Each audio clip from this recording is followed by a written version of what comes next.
시청자 여러분 안녕하십니까? 파워토크 민경욱입니다. 새해 둘째 주를 힘차게 출발하고 계신지요? 이 새해와 가장 어울리는 말 가운데 하나가 변화와 혁신이 아닐까 싶습니다. 저희 자유한국당도 혁신을 통해서 새로운 모습으로 거듭나기 위해서 무한 노력 중입니다. 오늘 함께해 주실 분은 바로 그 한가운데에 서 계시는 분이죠. 자유한국당 제2기 혁신위원회 키를 잡은 선장 김용태 혁신위원장입니다. 한국당 혁신의 청사진에 관해서 위원장님과 함께 심도 있는 이야기를 나눠보겠습니다. 김용태 제2 혁신위원장과 함께하는 민경욱의 파워토크 지금 출발합니다. 네, 위원장님 어서 오십시오. 새해 복 많이 받으시고요. 새해 복 많이 받으세요. 파워토크 시청자 여러분께 새해 인사 한 말씀 해주시죠. 시청자 여러분, 저 김용태입니다. 2018년도 우리 모두에게 좋은 일 많이 일어나기를 바랍니다. 우리 자유한국당도 변화와 혁신을 통해서 국민에게 다시금 신뢰를 받고 나라를 균형되고 올바르게 이끌 수 있는 중심에 설 수 있도록 자유한국당 반드시 변해서 국민의 신뢰를 얻도록 하겠습니다. 네, 감사합니다. 김용태 의원님 하면 우리 당의 대표적인 젊은 피죠. 또 개혁적인 이미지의 선두에 서 계신 분이시고요. 미스터 쓴소리라는 별명을 또 갖고 계신 분이시기도 합니다. 그래서 당을 떠나 계셨을 때 그 역할이 참 아쉬웠고 그 부재가 참 컸던 것 같습니다. 그런 만큼 제2혁신위원장으로 발탁되신 데에 대한 남다른 소회가 있으실 것 같습니다. 지난 여름 문재인 정부가 출범하자마자 광풍처럼 밀어닥쳤던 포퓰리즘 이 질주를 보면서 제 스스로 정말 놀랐습니다. 이 나라를 이런 방식으로 끌고 갈 수 있느냐, 특히나 경제정책, 나라의 근간이라고 볼 수 있는 경제정책을 완전히 포퓰리즘으로 끌고 가는 걸 보고 경악을 금치 못했습니다. 저는 이 자유한국당을 떠났던 전력이 있었지만 다시금 보수가 힘을 합쳐서 이 진보 정권의 포퓰리즘 독주를 막아내기 위해서라도 반드시 보수 대통합이 필요하다. 그렇게 결심을 했고 자유한국당으로 돌아와서 이 자유한국당의 혁신뿐만 아니라 대한민국을 포퓰리즘 광풍으로부터 지켜내는 이 일을 자임하고 나섰습니다. 우리 당원 동지 여러분뿐만 아니고 우리 국민들과 함께 올바른 경제 정책이 이루어질 수 있도록 최선을 다해볼 작정입니다. 네. 제1혁신위원회가 지난해 7월에 구성이 돼서 6개월 동안 활동을 했고요. 지난주에 이제 파워토크에 출연한 홍준표 대표는 이 2기 혁신위원회가 12월 28일 날 이제 출범했는데 이 제2혁신위원회와 지방선거 기획단이 지방선거를 이끌어 나갈 쌍두마차다 이렇게 표현을 했습니다. 지방선거 기획단은 공천을 맡게 될 것이고 이 제2혁신위원회는 아마 그 공약을 맡게 될 것이다 이런 말씀을 하셨는데 김 위원장님 제2혁신위원회는 이런 곳이다. 소개를 좀 해주시겠습니까? 문재인 대통령 잘한다고 생각하시는 분은 어쩔 수 없겠지만 문재인 대통령 정말 큰일이다. 이렇게 가면 나라 결단 나겠다라고 걱정하시는 분 너무 많습니다.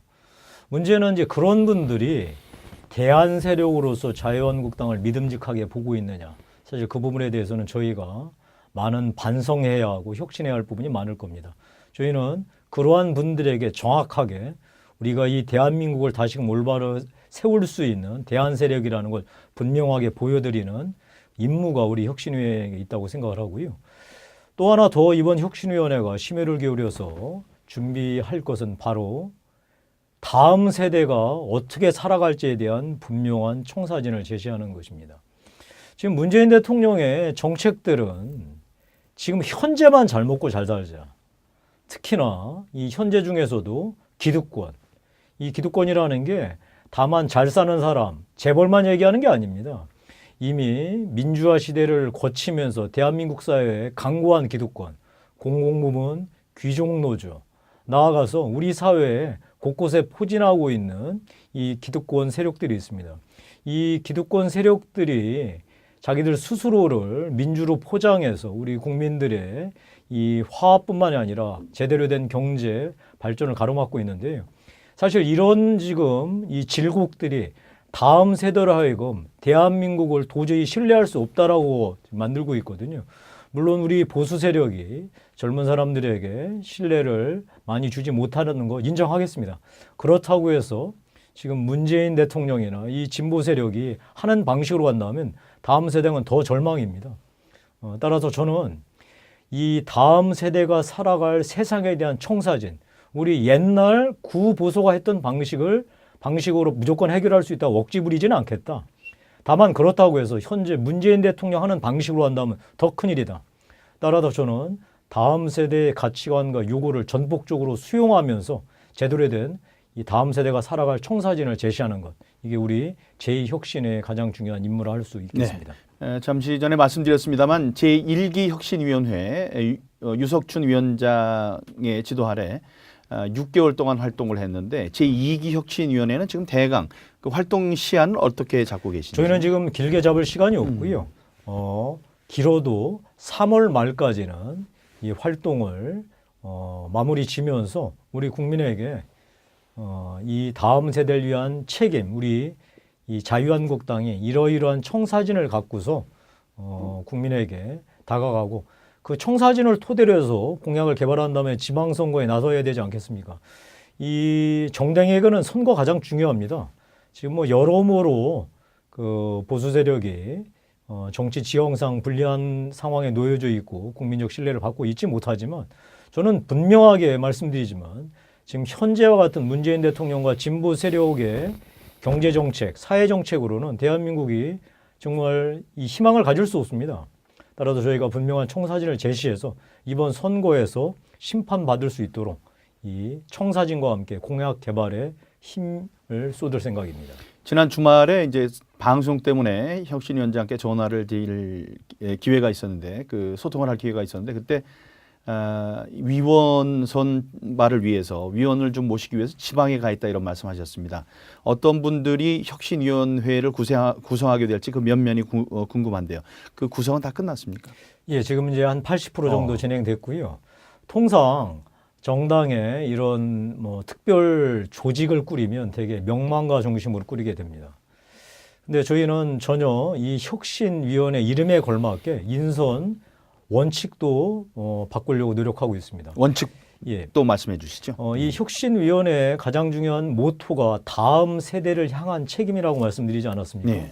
따라서 저희는 혁신위원부터 다음 세대가 주축이 되는 위원회를 지금 구성하려고 준비 중입니다. 그래서 다음 세대가 과연 무엇을 요구하고 있는지, 이 사람들의 가치관은 무엇인지 저희가 수용할 수 있는 건 전폭적으로 수용할 수 있도록 인선에서도 저희가 지금 신경 쓰고 있고요. 사실 다음 세대가 살아갈 가장 중요한 토대는 아마 이 경제 정책을 포함한 국가 개혁 프로그램이 있어야 될 거고, 다음에 이 사회가 급변하고 있기 때문에 사회 문화 이 정책에서의 전반적인 패러다임 시프트가 필요한 것 같습니다. 따라서 지금 저희 혁신위원회 안에서는 경제 정책을 포함한 국가개혁 프로그램을 담당할 전문가 그룹과 나는 다음 세대가 살아갈 이 세대의 사회문화 정책을 담당할 이 그룹으로 이렇게 크게 양분해서 저희가 혁신위원회를 구성할 예정입니다. 하여튼 인선이 완료되면 국민들께 혁신위원 인선 면모를 보여드리면 이제 자유한국당도 보수 세력도 정말 이 다음 세대를 향한 책임에서 무언가 일을 만들어 보려고 하고 있구나라고 하는 인상을 확실히 드릴 수 있도록 노력하고 있습니다. 네. 그분들이 누구냐고 지금 부분적으로라도 좀 여쭤보고 싶습니다만은 그 큰 뉴스가 될 것 같아서 발표를 하실 때까지 저희들이 좀 기다려 보는 게 좋을 것 같습니다. 그런데 그렇게 새로운 분들이 영입 제의를 했을 때 선뜻 그 제의를 받아들이던가요? 뭐 고사하시는 분도 있고 지금 뭐 한 가지만 제가 그 공개를 하면 혁신위원 중에 가장 나이가 젊으신 분이 만 28살이십니다. 여성이시고요. 사실 이런 분은 본인이 혁신의 실무자로 오라는 게 아니라 혁신위원으로 저희가 그 영입을 해서 실제적으로 이 혁신위원으로서 일을 하자라고 제안했더니 깜짝 놀라시더라고요. 그러면서 자기가 자기를 이 혁신위원으로 선임한 이유에 대해서 묻더라고요. 이게 거꾸로. 저는 그래서 아까 말씀드린 대로 우리 혁신위원회의 가장 중요한 목표가 다음 세대를 향한 책임, 청사진을 만드는 거기 때문에 바로 여러분의 목소리가 필요합니다. 당신의 책임이 필요합니다. 그래서 당신의 생각과 당신의 요구를 이 혁신위에 담으십시오. 그래서 그랬더니 어떤 뭐 열심히 하시겠다고 그리고 비단 자기 혼자만의 생각과 요구가 아니라 주변에 있는 광범위한 이 젊은 세대의 의견들을 수렴해서 해오겠다고 말씀을 하셔서요. 이런 형태로 저희 혁신위원회를 구성해서 분명하게 누가 어떤 청사진이 다음 세대를 향한 책임에서 더 믿음직한지에 대해서 평가받도록 하겠습니다. 네. 다음 세대를 위한 책임을 강조해 주셨는데 얼마 전에 제1기 혁신위원장이신 유석춘 위원장과 2기 김용태 위원장께서 신보수주의 선언을 하셨습니다. 우리 자유한국당이 지향하는 신보수의 가치에 대해서 다들 궁금해하실 텐데 아까 말씀하신 다음 세대를 위한 책임 외에 또 어떤 것들이 있을까요? 지금 전 세계는 각 나라마다 다양한 형태의 시대적 도전에 직면해 있습니다. 특히나 기술 발전과 이 세계화가 진전하면서 노동의 급격한 변화가 이루어지고 있습니다. 알다시피 AI를 포함한 이 모든 기술 발전들이 일자리 형태뿐만 아니라 일자리를 줄이는 방향으로 이 기술 진보의 역설이 발생하고 있고요. 따라서 각 나라는 이제까지 끌고 왔던 국가 운영 체제로는 안 되겠구나라고 하는 이런 심각한 문제의식을 가지면서 국가 전반적인 체제 개편을 지금 서두르고 있습니다. 아시다시피 그런 국가 개혁을 가장 성공적으로 수행한 나라가 독일의 하르츠기역이라고 보실 수 있을 거고요. 얼마 전에 세계적인 정말 놀라운 센세이션을 일으켰던 프랑스의 마크롱 대통령 경우에도 대통령에 당선되자마자 강력한 국가개혁 프로그램을 진행하고 있습니다.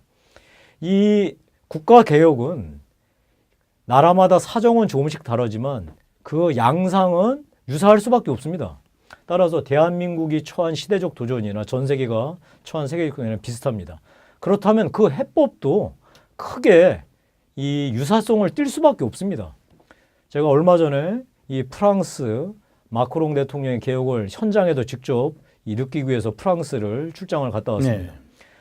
가서 여러 다양한 분들, 정치인들, 언론인들, 학자들 만나면서 내린 결론은 우리 대한민국은 문재인 정부 안에서 세계적 추세와는 완전히 역주행하는 방식으로 국가개혁이 이루어지고 있다는 확신을 했습니다.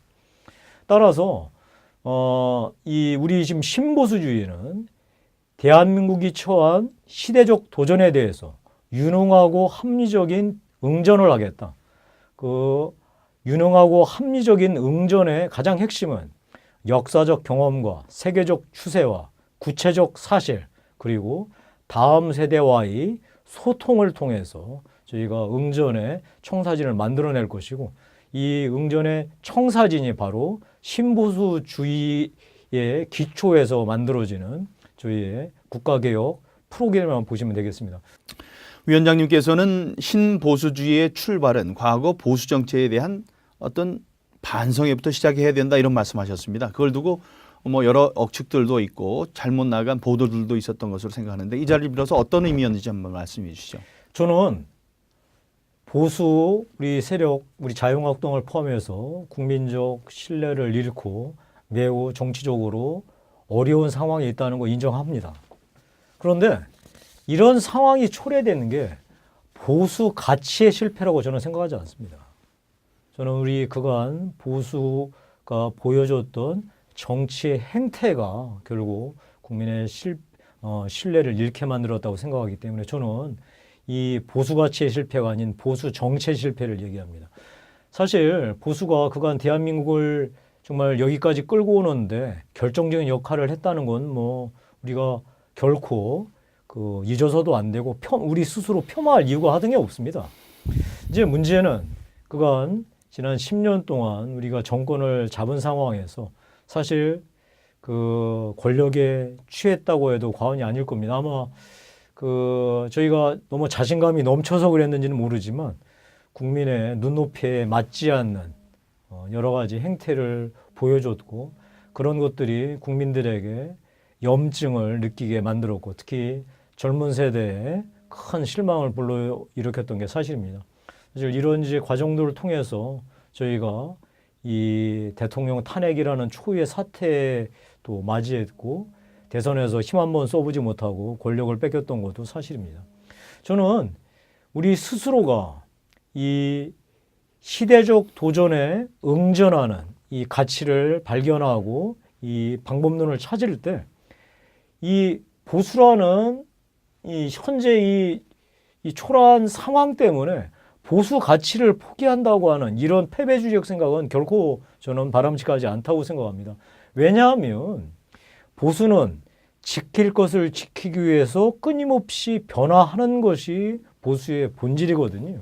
그런 차원에서 본다면 지금 보수가 해야 할 일은 움직일 수 없는 법칙과 원리들, 즉 경제정책은 하늘에서 그냥 뚝 떨어지는 게 아니라 인류가 지금까지 사회를 운영하면서 축적되어 왔던 경험과 지식의 총체이거든요.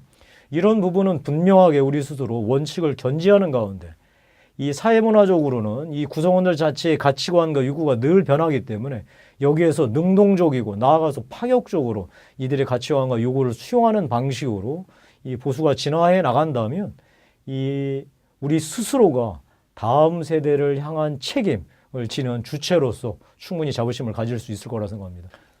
이제 그런 정책들, 그런 철학들이 녹아서 이번 이제 지방선거에서 우리가 승리를 거두어야 되는 이제 중대한 사명이 있습니다. 그러기 위해서는 이번 선거, 지방선거의 성격을 잘 규정하고 정확하게 알아야 될 필요가 있다고 생각하는데요. 위원장님께서는 이번 지방선거가 어떤 성격을 갖고 있다고 규정하시는지요? 뭐 선거는 크게 두 가지로 나뉜다고 전문가들이 얘기하십니다. 하나는 그 미래 전망적 투표, 하나는 과거 이 심판적 투표 이렇게 크게 이제 두 가지로 나누죠. 문재인 정부가 출범한 지 이번 지방선거 치르게 되면 1년이 훌쩍 지납니다. 1년이면은 집권 세력으로서는 책임져야 됩니다. 뭐 작년까지만 해도 적폐청산이 여러 가지 하지만 이제 올해부터 작년에 문재인 정부가 추진했던 정책과 예산들이 이제 구체적으로 현실에서 어떻게 효과를 발휘하고 있는지 국민들이 알게 되실 겁니다. 그렇습니다. 예. 최저임금을 그렇게 올리자고 해서 올리지 않았습니까? 그 최저임금이 현장에서 경제에서 어떤 영향을 미치는지 나타나게 될 겁니다. 이 온통 세상의 비정규직을 정의의 사도인 양 다 그 정규직으로 바꿔준다고 큰 소리 치지 않았습니까? 이것이 현장에서 어떤 일이 어떻게 영향을 미치는지 나타나게 될 겁니다. 이 또 문재인 정부가 지금 뭐 야심차게 추진하려고 준비 중인 사회적 경제 이런 것들이 그 당사자인 몇 시민단체나 이런 특정 그룹한테는 도움이 되겠지만 경제 전반에 어떤 영향을 미칠지도 이제 곧 결과가 나타나게 될 것입니다. 저는 우리 국민들께서 예전 보수 세력이 정치 실패해서 여러 가지 신뢰를 잃었던 것에 대해서 심판도 하시리라고 봅니다. 뭐 저는 그것이 결코 잘못된 판단이 아니라고 생각합니다. 그러나 아마 우리 국민들께서는 더욱더 중요한 문제, 우리가 먹고 사는 문제, 우리 아이들의 미래 문제, 바로 이 집권 세력이 펼친 정책들이 어떻게 현장에서 나타나고 있는지에 대해서 냉정하게 심판하실 거라고 생각합니다. 지난 정부에 대한 또 뭐 심판이 있을 것이다, 뭐 이렇게 얘기를 하고 그것 때문에 이제 걱정들을 하고 하는 우리 자유한국당의 이제 출마자들이 있으신데 지금 혁신위원장님 말씀을 이제 들어보면은 이제 1년을 넘게 되는 사실 그 정권, 지난 정권에 대해서는 표로서 또 심판을 받은 거거든요. 네, 그렇습니다. 예. 네.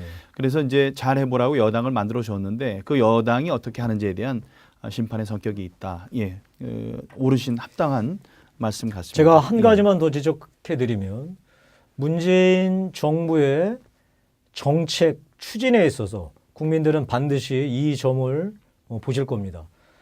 선한 의도가 선한 결과를 가져오지 않는다는 것 국민들이 정확하게 아마 보실 겁니다.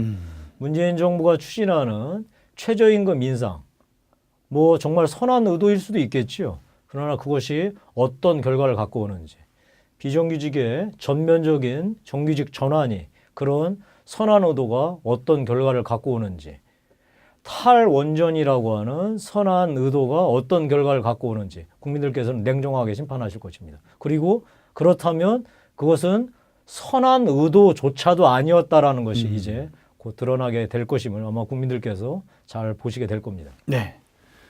우리들이 지방선거를 준비하면서 지금 말씀하신 그 선한 의도가 과연 선한 결과로 이어졌는지 그 표현을 기억을 해야 될 것 같습니다. 시간이 많이 지났습니다마는 최근 그러니까 지난해 12월 29일 날 정무위원장이 되셨습니다. 10년 동안 정무위원회에 오랫동안 몸담아 오셔서 이제 빼어난 역할을 하실 것으로 저희들이 생각을 하고 축하를 드립니다. 정무위에 대한 애정이 남다르실 텐데 정무위원장으로서 현재 정무위 소관의 정부 정책들이 있을 겁니다. 거기에 대해서 어떻게 평가하시는지 말씀해 주시죠. 정무위원회는 크게 대한민국 금융정책과 기업의 공정거래 정책을 다룹니다. 지난 10년간 제가 정무위에 몸담고 있는 동안 대한민국의 금융산업은 완전히 제자화의 걸음이었습니다. 여러 가지 금융기업들의 이 외형이 커지고 주가가 오른 건 사실이지만 그것은 혁신의 결과가 아니라 대한민국 경제가 커져서 그냥 오토매틱, 그냥 성장한 겁니다. 제가 이제 무슨 말씀을 드리고 싶냐면 대한민국의 정말 뛰어난 인재들을 금융권이 싹쓸이해 가지만 그에 걸맞는 대한민국의 국부를 만들어내고 대한민국의 미래를 만들어내냐. 천만의 말씀입니다. 바로 그러한 지금 참담한 현실에 놓여 있는 가장 핵심이 뭐냐면 바로 규제입니다. 사실 문재인 정부가 지금 소득주도 성장 얘기를 하다가 무언가 현장에다 잘 통하지 않으니까 혁신 성장을 슬그머니 끼워 넣고서 자기들이 혁신 성장도 동시에 추구하고 있다고 얘기를 합니다. 제가 분명히 이 자리에 말씀드립니다. 문재인 정부의 혁신 성장은 레토릭이고 말장난입니다. 혁신 성장을 하려면 당연히 규제 개혁이 가장 중요한 그 동력입니다. 그러나 이 정부가 추진하는 이 정책을 제가 속한 정무에서 본다면 완전히 반대로 가고 있습니다. 그 예로 그 금융 혁신 성장의 정말 첫걸음, 뭐 많이 나간 것도 아닙니다. 첫걸음이라고 얘기할 수 있는 인터넷 은행조차도 그 금산분리라는 고색 창연한 그 진영 논리에 갇혀서 한 발자국도 못 움직이고 있습니다. 다음에 공정거래 정책도 뭐 갑질 근절이니 이런 멋진 선한 의도만 난무할 뿐이지 사실 규제 혁파를 통해서 대한민국 기업들이 근본적으로 어떻게 변화해서 대한민국의 새로운 먹거리를 만들어내고 전 세계적인 이 노동 변화에 따른 일자리, 질 좋은 일자리를 만들어낼지에 대해서는 아무것도 이루어지고 있는 게 없습니다. 저는 따라서 이 국회 정무위 차원에서 이 기업의 공정거래 정책이나 이 금융산업 정책에서 근본적인 소위 규제 개혁 작업이 이루어질 수 있도록 노력을 해볼 생각입니다. 정무위원장으로서 또 힘찬 큰 활약을 저희들이 기대하겠습니다. 다 이번 정부를 견제하는데 또 우리 자유한국당을 살리고 우리 대한민국을 살려가는데 큰 힘이 될 것이라고 생각하고 벌써부터 기대가 큽니다. 끝내기 전에 하나만 더 여쭤보죠. 이번 주를 문재인 정부는 슈퍼위크라고 부릅니다. 한일 위안부 협정에 대한 후속 조치, 위안부 합의에 대한 후속 조치가 예정돼 있고 남북대회가 또 급물살을 타고 있고요. 또 수요일에는 신년 기자회견을 열어서 남북회담, 한미동맹, 한일관계 같은 굵직굵직한 현안에 대해서 직접 설명할 예정이라고 하는데요. 뭐 분위기는 긍정적입니다. 뭐 대화를 하자는데 우리가 폄하를 할 이유는 전혀 없습니다. 하지만 이 남북회담, 한미동맹, 한일관계가 잘못된 방향으로 가는 것 같아서 참 우려스럽거든요. 어떻게 보시는지? 본질은 대한민국과 국민들의 존엄한 생존을 현재 문재인 정부의 정책으로 지켜낼 수 있느냐가 가장 핵심 아니겠습니까? 저는 이 절대 무기라고 할 수 있는 북한의 ICBM에 대응해서 그것도 그냥 우리가 인정하자는 것인지 저는 도대체 뭘 하자는 건지 잘 모르겠습니다. 물론 국가지 대사인 평창올림픽을 성공적으로 개최하는 게 중요하겠죠. 그런데 평창 올림픽의 성공적 개최가 북한에 대한 일방적인 저제사의 외교랄지 남북 대화 구걸이 아닙니다.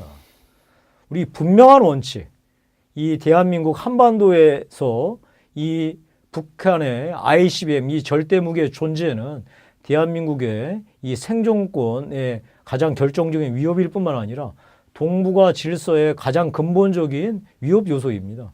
이 부분에 대한 기본적인 원칙을 망각한 채 당장 평창 올림픽에 이 북한에 참가만 하면 모든 게 끝나는 듯한 이런 태도들은 정말 문제라고 생각합니다.